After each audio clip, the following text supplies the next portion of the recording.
Pierre, merci d'avoir répondu positivement à notre demande d'interview. Donc l'idée d'aujourd'hui, ce serait d'échanger sur la vie de ton club, l'ASC Metz, donc l'association sportive des Chenaux de Metz, la vie au quotidien, tes relations avec le CASI, avec l'USCF. Bonjour Kevin, bonjour Alex. Je voulais vous remercier d'avoir pensé à nous, hein. Ça fait toujours plaisir et puis je suis prêt à répondre à l'ensemble de vos questions. Merci Pierre. Alors afin de mieux te connaître déjà, Pierre, est-ce que tu peux te présenter toi, qui tu es, ce que tu as fait à la SNCF et puis aussi à l'USCF? Alors, Pierre Turon, 66 ans, je suis un ancien cheminot. J'étais prof de judo pendant 40 ans et ça a rejoint ma carrière à la SNCF puisque j'ai commencé comme moniteur à l'apprentissage dans les écoles de métiers SNCF qui existaient à l'époque, hein. Je parle de ça avant 86, avant la création des CE et du CCE à l'époque. Et puis, j'ai progressé dans l'entreprise qui m'a mis à disposition du CE. Et les 10 dernières années, j'ai été directeur du CE Lorraine. Voilà. Parallèlement à ça aussi, les 10 dernières années, j'ai été élu à l'USCF et j'ai exercé un peu les fonctions de responsable des ressources humaines, puisqu'il n'y en avait pas à l'époque. Et parallèlement à ça, donc au niveau de la SCM, j'ai d'abord été président de la section judo et musculation, et ensuite président de l'Omnisport, et depuis une quinzaine d'années. Ok, Pierre. Alors maintenant, on va passer à la présentation de ton club. Qu'est-ce que tu peux nous dire sur la SCMS, sur, euh, Alors, sur les la sections? SCM, Club Messin, euh, euh, qui a été créé en 1947, donc plus de 75 ans d'existence. Aujourd'hui, 11 sections qui sont le badminton, la gym fitness, l'athlétisme et la marche nordique, qui sont la même section, mais qui ont bien progressé ces dernières années. La musculation, et là aussi, on pourra peut-être en parler tout à l'heure avec les activités émergentes. Une section bras de fer qui vient d'être créée. La natation, la pétanque, la randonnée, le ski, le tennis, le tir à l'arc et le VTT. Voilà quelles sont les sections actives actuellement, en sachant que au cours de ces 75 ans, il y a eu beaucoup de sports qui ont été pratiqués. Je peux prendre un exemple qui est le handball. Aujourd'hui, les filles sont championnes d'Europe, hein, le club de Metz. Et le club de handball, à l'origine, était une des sections de la SCM.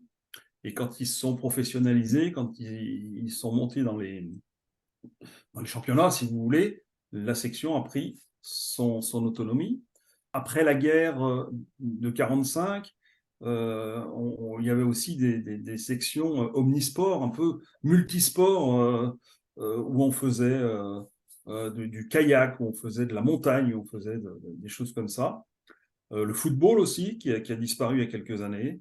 Enfin, plein de sections qui ont vécu. La boxe, voilà, par exemple. Ces 11 sections sont réparties sur l'agglomération Messine.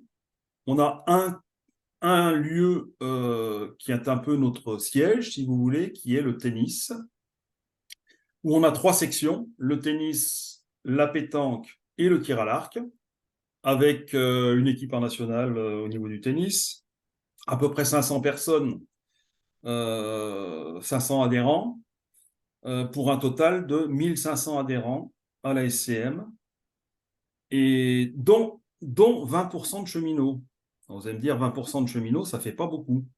Mais si on rapporte 20% à 1500, on a plus de 300 cheminots dans le club.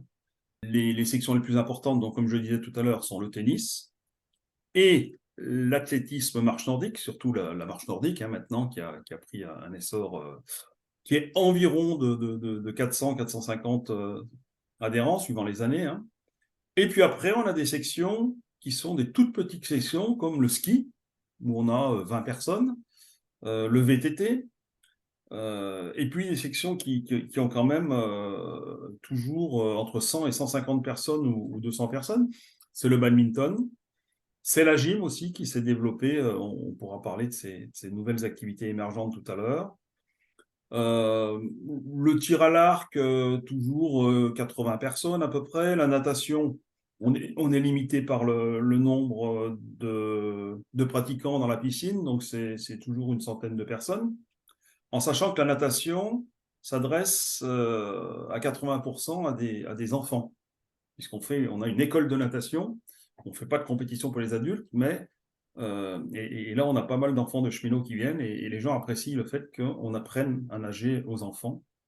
Donc, voilà un exemple d'une section qui ne brille pas en compétition, mais qui a toute son utilité, je dirais, sociale pour les familles. Hein. La randonnée pédestre, ben, aussi, 80 personnes. La randonnée pédestre, c'est un exemple d'une section qui vieillit avec les gens. À peu près, la randonnée pédestre, c'était 100% de cheminots, hein, puisque les déplacements se faisaient en train. Et aujourd'hui, le renouvellement est difficile. On s'y emploie avec le président qui est aussi un cheminot.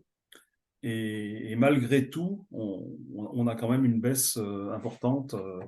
C'est-à-dire qu'on a perdu 30 ou 40% ces dernières années.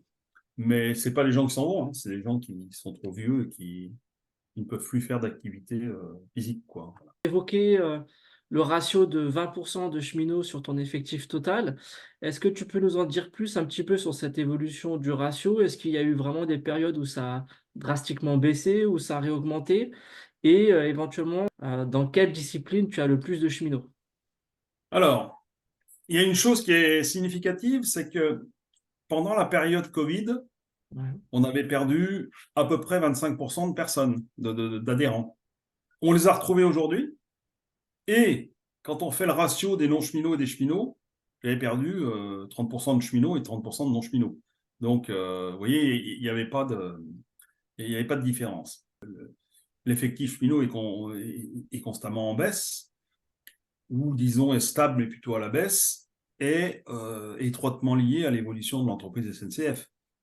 Si j'analyse sur notre région la façon dont l'entreprise a évolué, ben, les adhérents ont évolué de la même façon, quoi. Nous, on a perdu beaucoup d'établissements, hein. Je prends un exemple, les ateliers de Montigny, où il y avait plusieurs centaines de personnes, aujourd'hui ont été fermés. Donc, ce public-là, obligatoirement, composait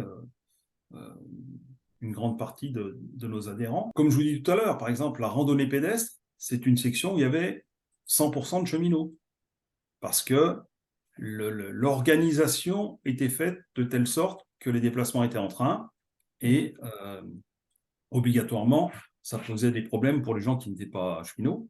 Le ski, de la même façon, est également une section où il y a 100% de cheminots, puisque même s'ils sont peu, il y a quand même 100% de cheminots, puisqu'ils font des sorties dans les Alpes, et ces sorties se font en train. Hein. Alors la section gym est dans une ancienne cité cheminote qui se trouve à côté de Metz, un village qui s'appelle Montigny-les-Metz. Et cette section-là existe depuis très très longtemps. Et on retrouve dans cette section à peu près 40% de cheminots, donc c'est quand même pas mal, dont des mères de famille, surtout, hein, maintenant il y a de plus en plus d'hommes, mais des mères de famille qui sont là depuis 40 ans. Mmh. Il y a des gens qui sont là depuis extrêmement longtemps. Donc, les cheminots, on a quand même un public fidèle qui reste. On n'a pas beaucoup de cheminots qui zappent, hein, à ma connaissance. Hein. Après, il faudrait avoir des chiffres précis, mais on n'a pas beaucoup de cheminots qui zappent. Et c'est vraiment ce noyau-là qui fait qu'on les retrouve bien sûr dans le comité directeur de la SCM, et c'est notre socle dur, parce que je vois par exemple dans les cours de gym, il y a certaines personnes qui ont aujourd'hui plus de 70 ans qui viennent 3, 4 fois par semaine pour faire une activité avec nous. D'accord? Donc vous voyez un petit peu, 3 ou 4 fois par semaine, c'est quand même un investissement sur leur temps personnel qui est important, je pense. Est-ce que tu as Oui. plus un meilleur ratio au niveau des sportifs ou est-ce que tu as un meilleur ratio au niveau des bénévoles par rapport à Alors, pour répondre à ta des... question, le total des bénévoles Pour un club de 1500 personnes, c'est 110 personnes. Et le ratio est nettement en faveur des cheminots. Donc, il y a une appropriation de l'association, du fait de son origine, même si aujourd'hui elle fait partie du paysage messin au même titre que d'autres associations. On s'est déjà interrogé en comité directeur le fait de continuer, puisqu'il y a que 20% de cheminots, il y a des gens qui posent des questions, est-ce qu'on continue ou pas à s'appeler SCM, est-ce qu'on continue à être qu'un club omnisport, hein, c'est une question de fond, est-ce que l'omnisport est encore quelque chose qui correspond aujourd'hui à une réalité. Et je dirais que paradoxalement, c'est même des gens qui ne sont pas cheminots, comme par exemple le président du tennis qui n'est pas un cheminot, qui me dit non, non, il faut absolument qu'on se batte pour conserver ce nom, Association sportive des cheminots, et cet état d'esprit dans lequel on est, c'est-à-dire basé sur le volontariat, le bénévolat, l'engagement. Et tant que des gens comme moi ou les gens de ma génération, on sera là, ce sera comme ça. C'est-à-dire que le prof de yoga qui vient chez nous et qui dit c'est 80 € de l'heure, ou alors qui dit c'est 10 € par personne quand il y a 20 personnes, c'est-à-dire que la personne ferait 200 € dans un cours. Et non, nous, on ne fonctionne pas comme ça. Aujourd'hui, pour prendre un exemple à Gym, ce ne sont que des bénévoles qui encadrent. Et quand je dis des bénévoles sont des bénévoles, il y a beaucoup de cheminots.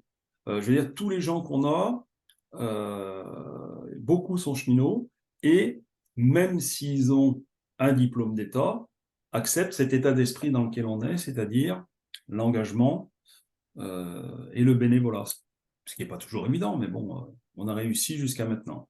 Pour rebondir sur les cheminots et ton club, est-ce que tu as des exemples d'actions que vous avez mis en place pour attirer des jeunes cheminots ou des nouveaux cheminots, ou c'est quelque chose que vous ne faites pas?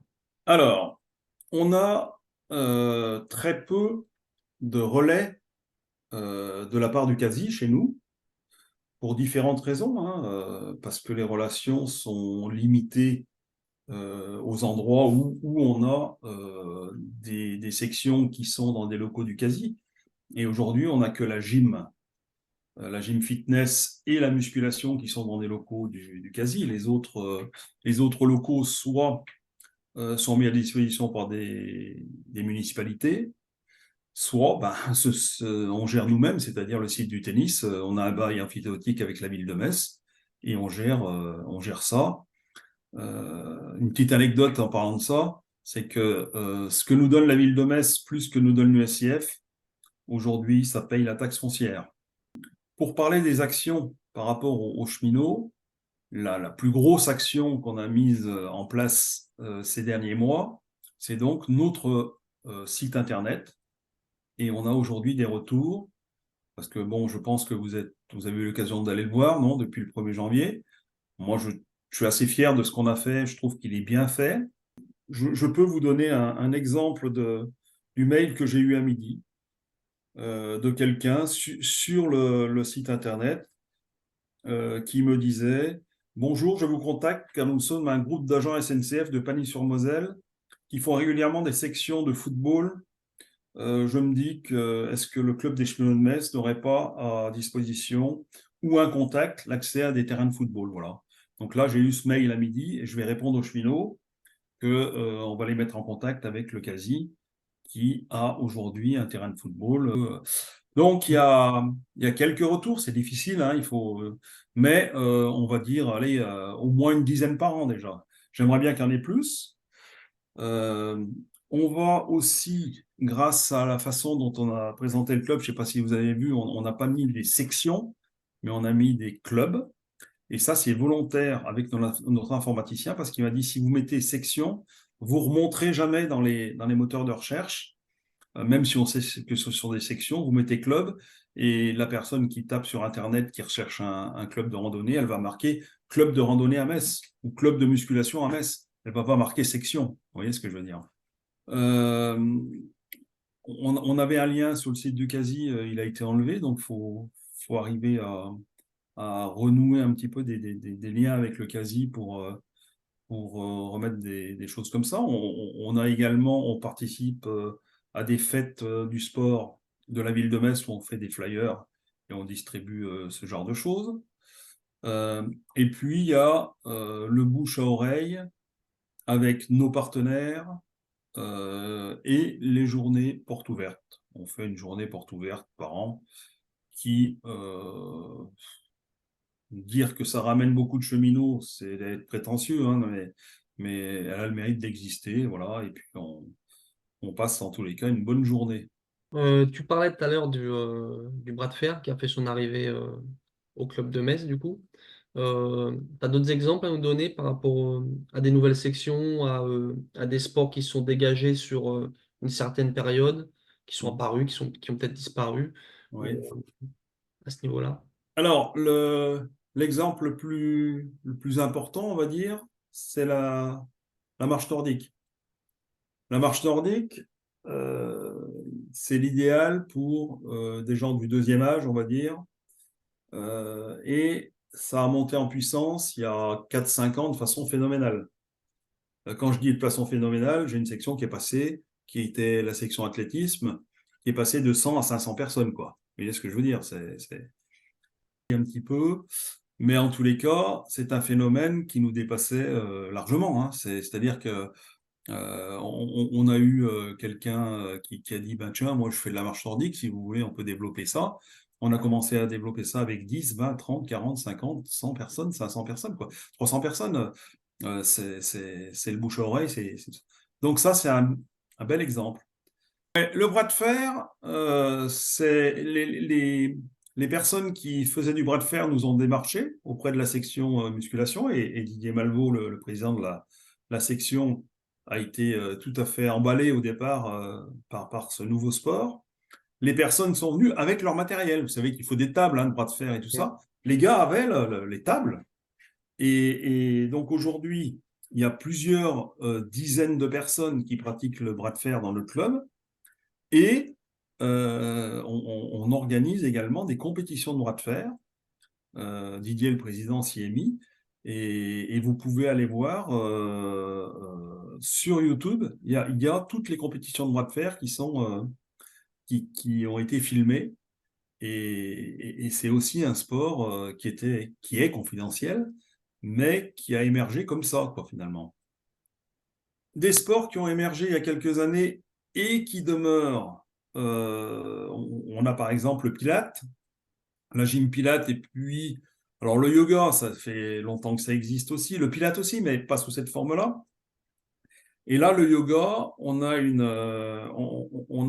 un prof de yoga qui est en même temps prof de plongée sous-marine. Et donc, ce prof-là fait en même temps un yoga basé sur la respiration, qu'on n'avait pas jusqu'à maintenant, et donc son sport de prédilection, qui est le plongée subaquatique. Et à côté de ça, on a une autre forme de yoga qui est plus... bon, c'est fait par une...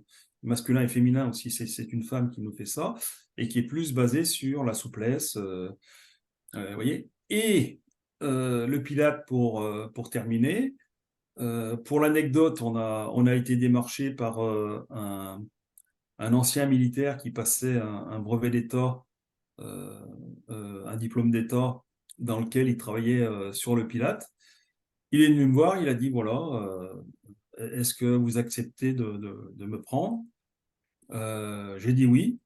Et 10 ans plus tard, lui nous a quittés parce qu'il est allé faire une carrière au Luxembourg où il est responsable de tout le sport dans les crèches. Et moi, j'ai pris le relais par rapport au Pilates.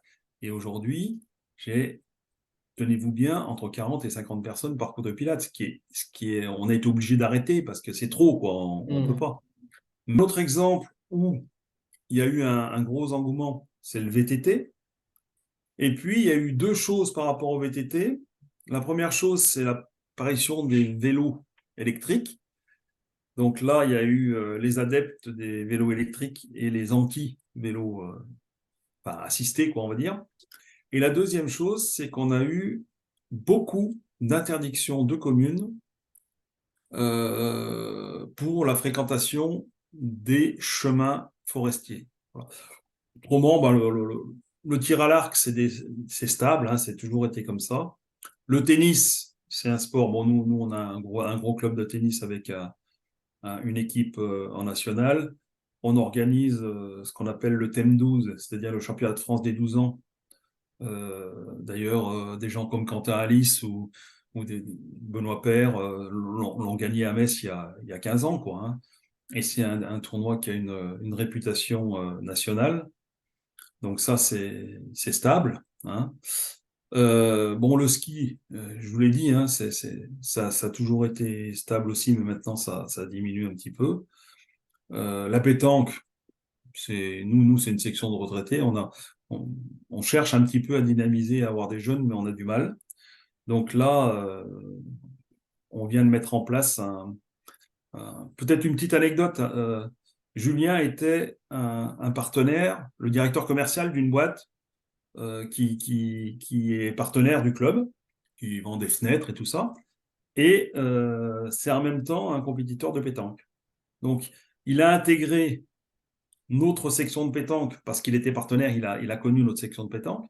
Et maintenant, il a intégré le comité directeur. Donc, il est à la fois partenaire, compétiteur de pétanque et membre du comité directeur de la SCM. Et il vient également de devenir arbitre de tennis, pour l'anecdote. Parce qu'il s'est lié d'amitié avec un autre arbitre de tennis, qui est cheminot d'ailleurs, Bruno Schmitt. Et tous les deux ont passé l'examen d'arbitre de tennis. Donc on a des beaux exemples, vous voyez, de choses qui dynamisent une autre chose dans le club. Et ça, c'est vrai que c'est un travail de tous les instants, quoi. Donc, tu sais qu'à l'USCF, le sport féminin a une place importante. Comment ça se matérialise au sein de ton club? Alors chez nous aussi, les féminines ont une part importante. Moi, j'essaye par rapport, par exemple, aux élus dans l'omnisport et les présidents de section d'être vigilants sur la place des féminines. Mais je suis pas un adepte du 50-50 parce que l'équité parfois amène à des aberrations. Mais si je peux vous citer la gym, la présidente est une femme. La natation, la présidente est une femme. Le tir à l'arc, la présidente est une femme. En plus, ce sont 3 cheminotes.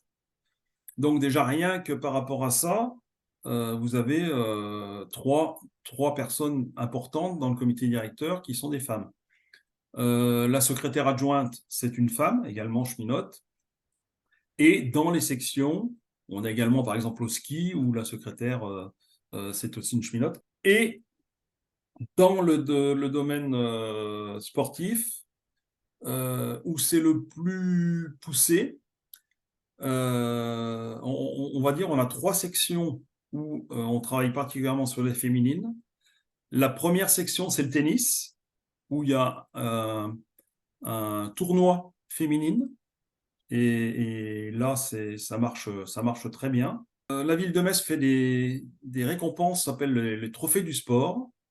Et en musculation, nous avons une jeune fille qui est non seulement championne de France, mais championne d'Europe et championne du monde de développé couché, hein. Elle fait 50 kilos, elle fait 100 kilos développé couché. Et une autre bonne nouvelle, c'est qu'on a une dame qui est recordman de France du semi-marathon en vétéran de 3. Donc Pierre, on a compris le rayonnement de l'ASC Metz au sein de la ville de Metz. Est-ce que dans un bassin un petit peu plus large, vous avez d'autres clubs cheminots? Et si oui, quelles sont vos relations avec eux? Alors, les clubs cheminots voisins se trouvent en Meurthe-et-Moselle, hein. C'est l'UL Jarny, c'est 30 km de Metz, et la CBD Blainville, qui est une centaine de kilomètres. Les relations qu'on a sont, je dirais, épisodiques, c'est-à-dire que moi, je connais un certain nombre de dirigeants, donc il arrive qu'on se rencontre, qu'ils viennent manger au clubhouse, quelque chose comme ça, on en parle. Il arrive que les personnes se retrouvent entre cheminots, comme par exemple la pétanque. Vous savez que la pétanque, on fait des sélections régionales au niveau de l'USCF. Tout à l'heure, tu évoquais les relations du club avec le CASI. Qu'est-ce que tu peux nous dire là-dessus? Alors, aujourd'hui, la section gym est abritée dans le tout nouveau centre de loisirs de Montigny, qui a été ouvert en novembre 2022, et on bénéficie d'une grande salle de 150 mètres carrés et des conditions d'accueil. Les bâtiments sont neufs, tout à fait remarquables, donc c'est très apprécié de la part des membres de la SCM Gym. En plus, comme je vous le disais, il y a plus de 40 personnes qui sont cheminots. Donc, et les relations avec la directrice du centre de loisirs sont très bonnes, Alix.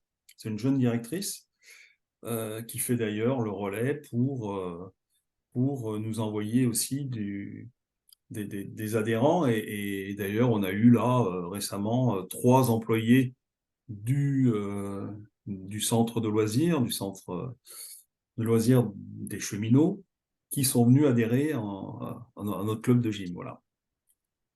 Le deuxième local, c'est le local de la musculation qui est mis à disposition pour le CASI, par le CASI. Et là, on utilise depuis 25 ans ce bâtiment. Les autres sections,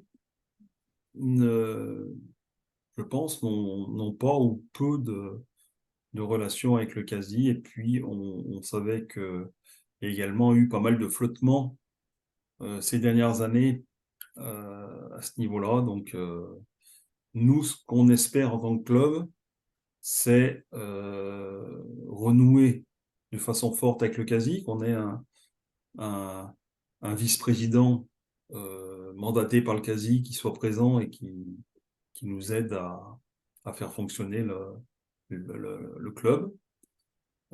Ça aussi, pendant plus de 20 ans, on n'a eu personne, hein, et c'est pas faute de le demander. Là, maintenant, ils ont mis quelqu'un qui est venu 2 fois, donc on souhaite que ça dure. Voilà.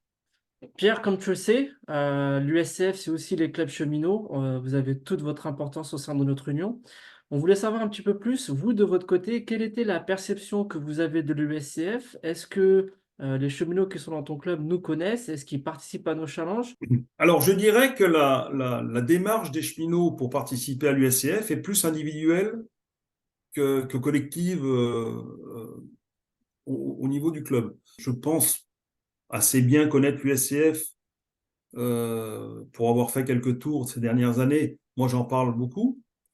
Je sais qu'il y a un certain nombre de sports où les adhérents du club participent aux sélections de l'USCF. C'est le cas du tennis, c'est le cas du golf, où on a des adhérents.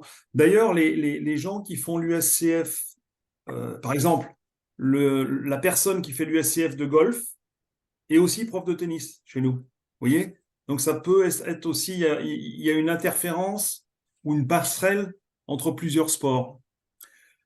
Il y a également des gens qui participent à des challenges USCF, soit de comités, soit nationaux, et qui sont des gens dans des sections qui n'existent plus. C'est le cas du judo. Moi, je suis prof de judo dans un club qui n'est pas la SCM, on a arrêté la section, mais j'ai pas mal de jeunes cheminots qui sont avec moi au club USCF, enfin, au judo club dans Saint-Martin, et qui font les challenges USCF d'arts martiaux. Enfin, le rassemblement, pardon, maintenant. Moi, j'aurais aimé qu'il y ait des gens qui participent, par exemple, au niveau du tir à l'arc, au niveau du badminton, et ce n'est pas le cas. Donc, peut-être un manque de motivation, peut-être un manque d'information. Pierre, pour rebondir, est-ce que tu peux nous en dire plus sur ce que l'USF apporte ou vous a apporté au club à Metz? Nous avons d'excellentes relations USCF et on a eu l'occasion d'accueillir, dans le cadre de l'USIC, une CTT, ce qui nous a permis à la fois rencontrer des dirigeants et des sportifs de nombreux pays.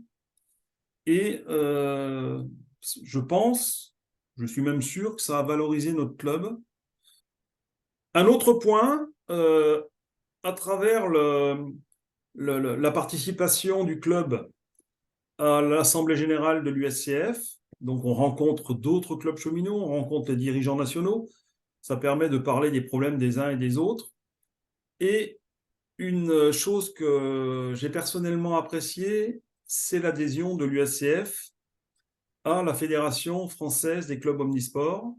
Et j'ai posé des questions à travers l'USCF à la Fédération des française des clubs omnisports il n'y a pas longtemps. Et grâce à ça, j'ai pu avoir des réponses sur la législation en vigueur, en particulier pour le défraiement des bénévoles. Voilà. Ah, Pierre, merci pour toutes ces infos sur ton club. Ça nous a pas mal éclairé. C'est très intéressant. Je suis sûr que les gens vont apprécier toutes ces infos. Comment suivre l'actualité du club? Tu as parlé de ton site internet qui est tout neuf de cette année. Il y a peut-être d'autres canaux. Ouais. Je pense que le site internet aujourd'hui, ascms.fr, est le meilleur canal d'information. On a un webmaster qui va tous les jours ouvrir la boîte mail, qui qui actualise tous les jours les informations. Et ça, c'est une mine d'or. C'est d'ailleurs un cheminot retraité qui s'occupe de ça. Son remplaçant, c'est le président de la randonnée. C'est aussi un retraité cheminot qui s'occupe de ça. Donc, vous avez sur le site internet l'accueil, qui sommes-nous, toutes les informations par rapport au club avec les tarifs, les fiches d'inscription et les activités. Vous avez les actualités par rapport aux compétitions et à la vie du club. L'agenda, c'est-à-dire qu'il y a des compétitions qui sont programmées, vous avez tout dessus. Et puis, beaucoup d'informations sur nos partenaires. Hein. Je rappelle qu'on a 27 entreprises partenaires et qu'ils sont très précieux pour nous. Donc, je pense que c'est vraiment le meilleur, le meilleur créneau actuellement, le meilleur vecteur pour avoir des informations sur notre club. Donc Pierre, on a pris beaucoup de notes avec Alexandre là, pendant l'interview. Et si on pouvait résumer en quelques lignes l'importance à la fois de ton club et de sa relation avec les cheminots, on a noté que les cheminots étaient fidèles au club, qui s'engageaient bénévolement dans les structures. On a aussi noté que l'importance de la relation avec les quasi pour pouvoir attirer toujours des cheminots.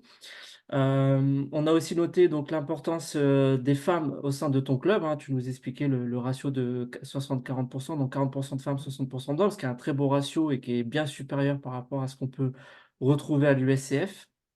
Tu nous as aussi évoqué la relation avec l'USCF où c'était plus une démarche individuelle des cheminots. Et effectivement, ça engage peut-être des pistes à creuser pour comment on peut nous plus solliciter le club à valoriser l'USCF. Avec Alexandre, on a remarqué qu'il y avait beaucoup de mouvements au sein de ton club, des sections qui s'étaient terminées, d'autres qui se sont créées. On constate que c'est souvent à l'origine de démarches individuelles. Tu as parlé d'un partenaire. Tu as parlé d'une sollicitation extérieure. En tout cas, c'est très intéressant parce que on pense que le fait que vous soyez dans l'adaptation en permanence fait que le club continuera à perdurer longtemps et aura toujours son importance au sein de la ville de Metz. Écoute Pierre, merci beaucoup. Merci d'avoir pris le temps pour nous. Juste avant l'interview, pour l'anecdote, tu étais sur un cours, donc tu as fait très vite pour nous rejoindre. Merci de toutes les informations que tu nous as données. C'était très passionnant et on encourage tous les cheminots à suivre l'actualité du club de la SMS sur votre tout nouveau site. On mettra le lien dans la description. Merci Pierre. Merci Eh Pierre. bien, longue vie à l'USCF et je pense que c'est une phrase qui n'est pas en l'air actuellement.